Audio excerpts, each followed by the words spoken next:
Hello दोस्तों, नमस्कार। मैं आपका दोस्त कवि शरद अजमेरा वकील आज लेकर आया हूँ एक नई कहानी जिसका शीर्षक है खौफनाक जंगल का रहस्य। गांव के युवा अक्सर शाम के समय एक साथ इकट्ठा होते थे, लेकिन जब बात भयानक जंगल की आती तो सबके चेहरे पर एक अनजान सा डर छा जाता।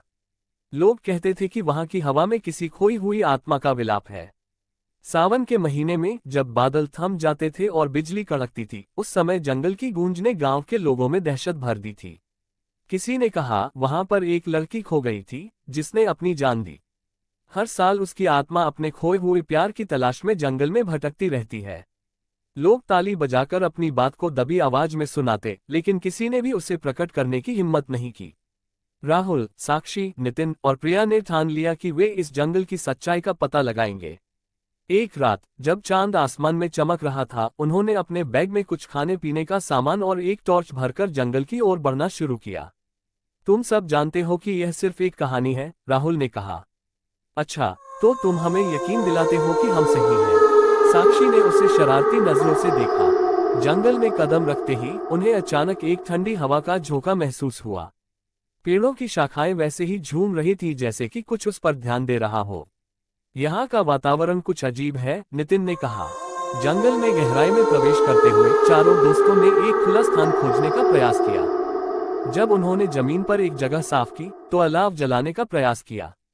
आग की गर्मी ने उनके बीच थोड़ी सुरक्षा प्रदान की, लेकिन जंगल की खामोशी और अंधेरा धीरे धीरे डरावने माहौल में बदल रहा था।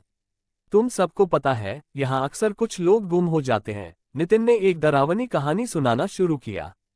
एक बार एक युवक यहाँ आया और वह कभी वापस नहीं आया। उसके दोस्तों ने सोचा कि वह मजाक कर रहा है, लेकिन जब वे उसे खोजने आए तो कुछ भी नहीं मिला। मैं इन बेकार की कहानियों में विश्वास नहीं करती, प्रिया ने मजबूती से कहा, लेकिन उसकी आवाज में भी हल्की ट्रेमर थी। जैसे जैसे रात बढ़ी, अलाव की रोशनी में एक अदृश्य डर उभरा। तभी उन्हें अचानक झाड़ियों के पीछे से एक आवाज सुनाई दी। राहुल, साक्षी, जैसे कोई उनका नाम ले रहा हो। चारों ने चौंककर एक दूसरे को देखा। अचानक साक्षी ने एक काला साया देखा। क्या वह तुमने देखा? उसकी आंखों में घबराहट थी। नहीं, मैं सिर्फ कुछ नहीं देख रहा, नितिन ने कहा। चलो यहाँ से चला जाए। उन्होंने सोचा कि शायद ये बस उनका मन खेल रहा है, लेकिन जंगल की अंधेरी रात ने उन्हें फिर से परेशान कर दिया। जब वे फिर से चलने लगे तो उन्हें यह एहसास हुआ कि वे कहाँ जा रहे हैं। पेड़ एक साथ खड़े थे और हर दिशा में केवल अंधेरा दिख रहा था। बारिश के अचानक आगाज और नीले बादलों की गरज ने डर को और बढ़ा दिया। मेरे मन में कुछ गलत है, चलो हमें सीधे लौटना चाहिए, प्रिया ने कहा। लेकिन जैसे ही उन्होंने वापसी की दिशा में कदम बढ़ाया, उन्हें फिर से वही आवाज आई। क्यों लौटते हो जब तुम्हें यहाँ रहना है? अब तक चारों दोस्तों के बीच डर का वातावरण बढ़ रहा था। पेड़ों के बीच में एक सफेद कपड़ा लटक रहा था।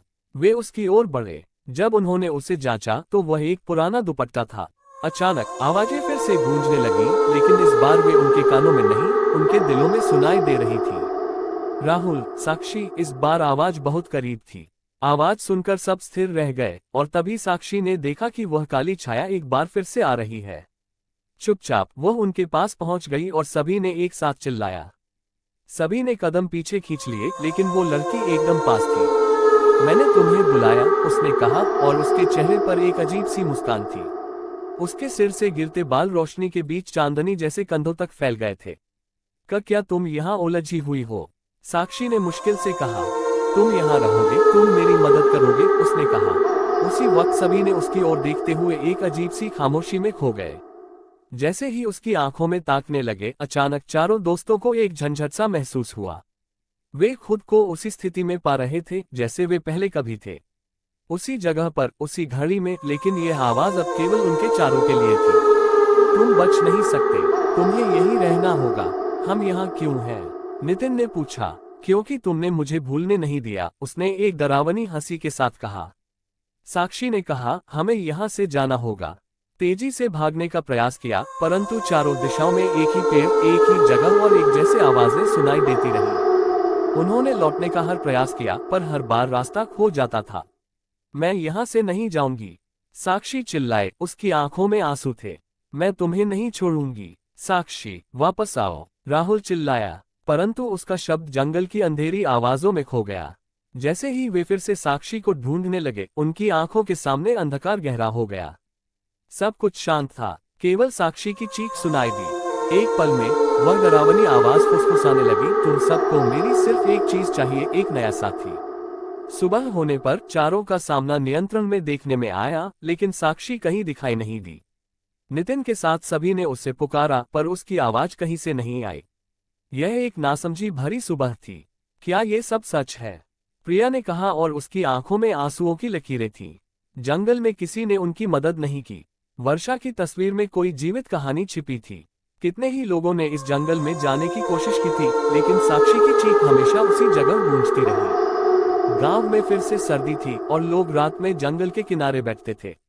एक दिन कुछ लोग वहां गए और देखा कि वही साया हर एक रात को वहां दिखाई देता था। ये वही लड़की है जो हमें बुलाती है, किसी ने कहा। जैसे ही उन्होंने जंगल में और गहराई में प्रवेश किया, वे एक बार फिर से उसी खौफनाक सच्चाई का सामना कर रहे थे। क्या ये सिर्फ एक कहानी थी, या उन दोस्तों की खोई हुई आत्मा अब भी वहां भटक रही थी? इस काले जंगल ने कभी भी बाहर न निकलने वाले रहस्य को अपने गले में दबा लिया था। हर साल एक नया समूह आता और खाली स्थानों में सोचते हैं। क्या आप तैयार हैं उस जंगल का सामना करने के लिए? ये डरावनी कहानी एक बार फिर से हमें सिखाती है कि जो बातें हम सुनते हैं, वे कभी कभी सच होती हैं। जंगल में रात बिताना एक साहस का कार्य है, लेकिन वहां पर एक छिपा हुआ रहस्य है जो किसी को भी नहीं पता। क्या आप कभी उस जंगल का सामना कर पाएंगे? तो दोस्तों, ये मेरा प्रयास आपको कैसा लगा कमेंट कर बता दें। वीडियो लाइक और सब्सक्राइब करें। धन्यवाद।